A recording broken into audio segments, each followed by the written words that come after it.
हरियाणा शिक्षा विभाग द्वारा एजुसेट पर आयोजित कार्यक्रम में आप सभी का स्वागत है। प्यारे विद्यार्थियों, आज हम पढ़ेंगे कक्षा 7 की वसंत भाग 2 में संकलित कविता एक तिनका, जिसके कवि हैं अयोध्या सिंह उपाध्याय हरिओद। इस कविता का भाव है कि हमें जीवन में किसी भी छोटे बड़े गुण अथवा योग्यता का अभिमान या अहंकार नहीं करना चाहिए, क्योंकि अहंकार का सिर हमेशा झुकता ही झुकता है। इस संदेश को हरिओद जी ने बड़ी सुंदरता के साथ प्रस्तुत किया है। तो सुनते हैं इस कविता का सस्वर वाचन।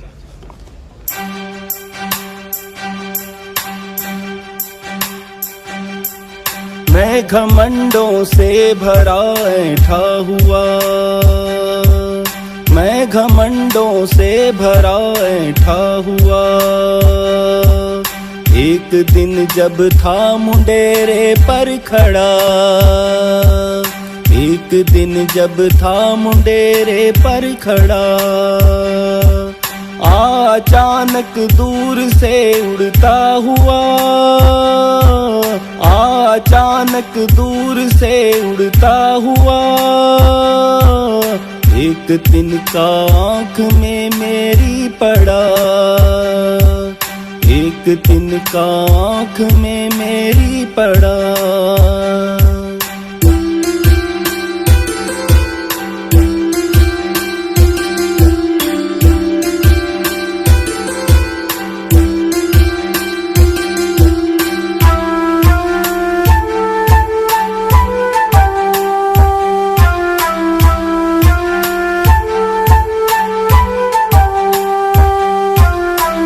झिझक उठा हुआ बेचैन सा, लाल होकर आँख भी दुखने लगी। मैं झिझक उठा हुआ बेचैन सा, लाल होकर आँख भी दुखने लगी। लाल होकर आँख भी दुखने लगी। मूठ देने लोग कपड़े की लगे, ऐठ बेचारी दबे पाँव भगी, ऐठ बेचारी दबे पाँव भगी।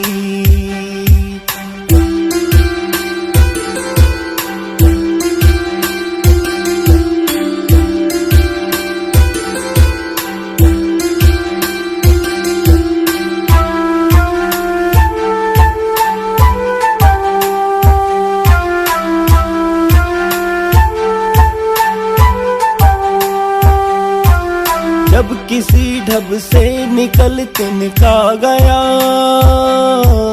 तब समझने यूं मुझे ताने दिए। जब किसी ढब से निकल तिनका गया, तब समझने यूं मुझे ताने दिए।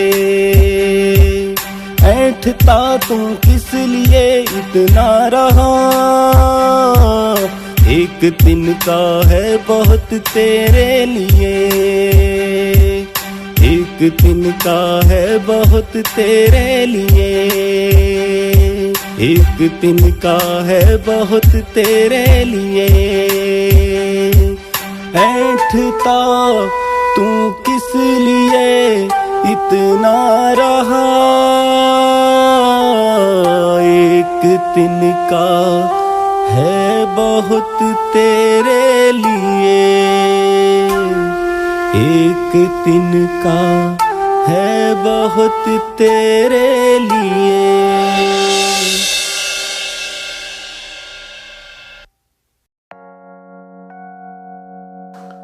तो प्यारे विद्यार्थियों, अभी आपने कविता का सस्वर वाचन सुना। अब प्रस्तुत है आपके समक्ष कविता का सारांश और कविता का भावार्थ।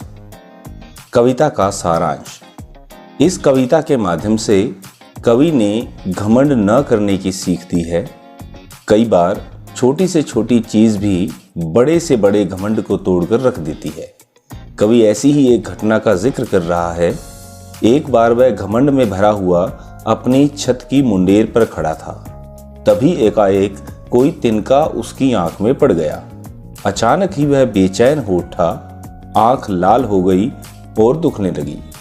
लोग उसकी मदद के लिए आगे आए और कपड़े से मूठ बनाकर उसकी आंख में पड़ा तिनका निकालने लगे। उस जरा से तिनके से लेखक का सारा घमंड उड़ गया। किसी तरह जब वह तिनका उनकी आंख से निकला तो लेखक की अकल ने उन्हें ताना दिया कि वह किस बात पर इतनी कड़ में था। उसकी अकड़ को ढीला करने के लिए तो एक जरा सा तिनका ही बहुत है। भावार्थ, मैं घमंडों से भरा ऐंठा हुआ, एक दिन जब था मुंडेर पर खड़ा, अचानक दूर से उड़ता हुआ एक तिनका आंख में मेरी पड़ा। घमंड अर्थात अभिमान, ऐंठा यानी कि अकड़ा, मुंडेर छत का किनारा, तिनका सूखी घास का टुकड़ा। उपयुक्त पंक्तियां हमारी पाठ्य पुस्तक वसंत भाग 2 में संकलित कविता एक तिनका नामक कविता से उद्धृत हैं, जिसके रचयिता हैं अयोध्या सिंह उपाध्याय हरिओद। इस कविता में घमंड न करने की सीख दी गई है। कवि एक बार घमंड से भरकर अकड़ा हुआ अपने छत की मुंडेर पर खड़ा था। उसी समय अचानक दूर कहीं से उड़ता हुआ एक तिनका आकर उसकी आंख में पड़ गया और पल भर में उस जरा सी निर्जीव वस्तु ने उसका सारा घमंड चूर चूर कर दिया।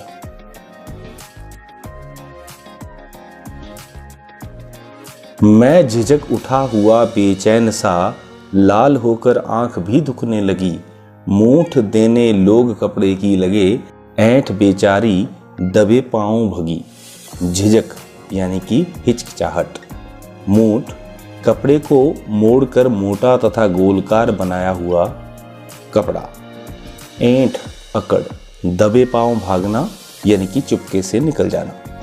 घमंड से भरे कवि की आंख में एक जरा सा तिनका पड़ जाता है तो वह अचकचाकर बेचैन हो उठता है। उसकी आंख पल भर में लाल हो जाती है और दुखने लगती है। लोग कपड़े की नोक से तिनका निकालने की कोशिश करने लगते हैं। कवि की सारी अकड़ गायब हो जाती है, उसका घमंड हवा में उड़ जाता है। जब किसी ढब से निकल तिनका गया, तब समझने यों मुझे ताने दिए। ऐंठता तू किस लिए इतना रहा, एक तिनका है बहुत तेरे लिए। ढब यानी कि तरीका, समझ अकल या बुद्धि, ताने देना व्यंग्य करना, ऐंठना अकड़ना। घमंड से भरे कवि की आंखों में एक तिनका पड़ते ही उसकी सारी अकड़ ढीली हो जाती है। लोग किसी तरह जब कपड़े की नोक से तिनका निकाल देते हैं तो कवि को थोड़ी राहत मिलती है। वह सोच में पड़ जाता है। उसकी अपनी बुद्धि ही उस पर व्यंग करती है कि वह किस बात पर आखिर इतना अकड़ रहा था। उसके घमंड को चूर करने के लिए तो एक तिनका ही पर्याप्त है। अर्थात हमें अपने जीवन में व्यर्थ किसी बात का अहंकार अथवा घमंड नहीं करना चाहिए। यह इस कविता का मुख्य संदेश अथवा मुख्य भाव था।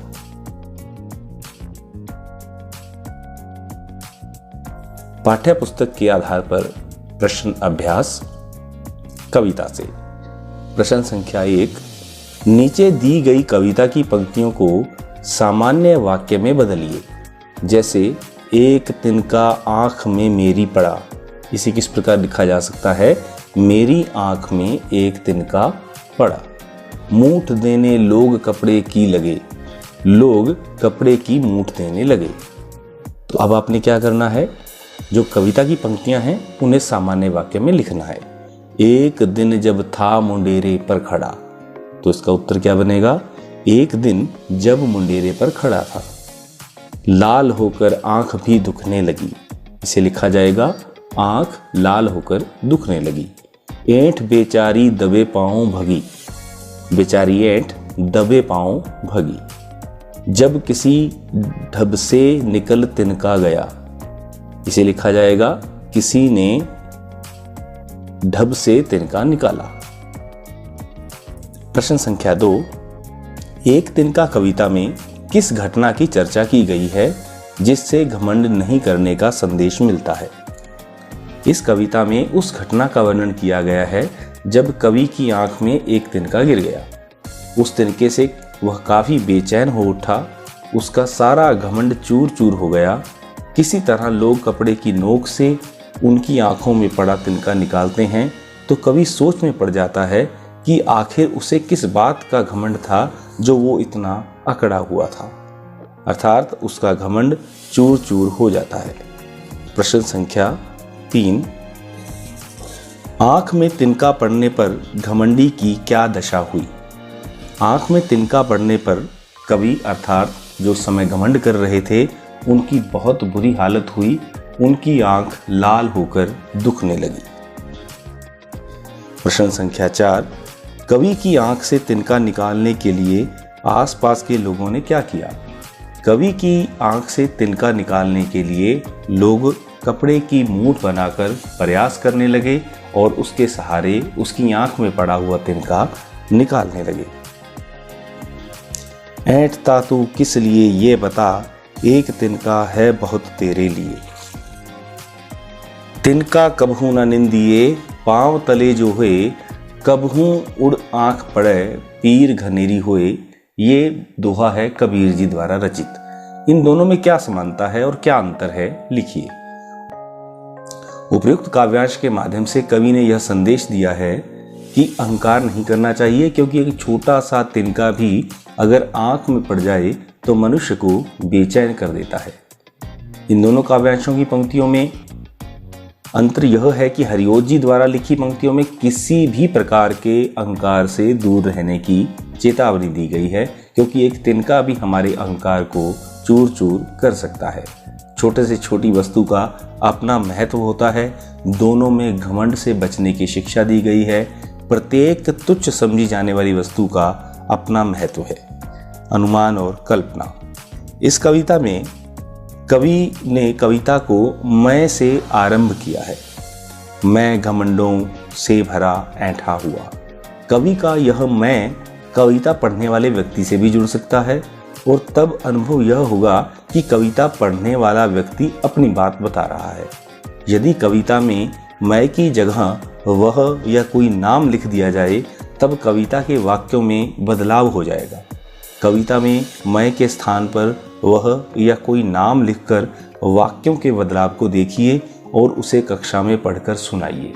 इस प्रश्न का उत्तर आप अपने कक्षा अध्यापक की देखरेख में स्वयं इसका अभ्यास करेंगे, चाहे आप किसी का नाम लिखें अथवा उसकी जगह पर वह सर्वनाम का प्रयोग करें। फिर आप देखिए कि वाक्य की रचना में किस प्रकार का बदलाव आता है। अति लघुत्तरीय प्रश्न। कवि छत की मुंडेर पर किस भाव में खड़ा था? कवि छत की मुंडेर पर घमंड से भरे हुए भाव में खड़ा था। कवि की बेचैनी का क्या कारण था? कवि की आंख में तिनका गिर जाने के कारण वह बेचैन हो गया था। उसकी आंख लाल होकर दुखने लगी थी। आसपास के लोगों ने क्या प्रयास किया? आसपास के लोग कपड़े की नोक से कवि की आंख में पड़ा हुआ तिनका निकालने का प्रयास करने लगे। तो प्यारे विद्यार्थियों, हमने इस कविता के माध्यम से जाना कि हमें अपने जीवन में किसी भी प्रकार का अहंकार या अभिमान नहीं करना चाहिए। जिस उद्देश्य से यह कविता आपके पाठ्यक्रम में शामिल की गई है, इस कविता का उद्देश्य है आपको यह सीख देना कि जीवन में चाहे किसी भी प्रकार का गुण, किसी भी प्रकार की उपलब्धि या किसी भी प्रकार की गुणवत्ता को आप प्राप्त कर लें, लेकिन उसे आप अभिमान या घमंड स्वरूप में धारण ना करें। तो आप जीवन में कभी भी घमंड या अभिमान का शिकार न हो। अतः अपने जीवन को और अपने व्यवहार को विनम्रतापूर्वक और सहजतापूर्वक बनाना चाहिए, ताकि आप जीवन में और अधिक उन्नति कर सकें। धन्यवाद।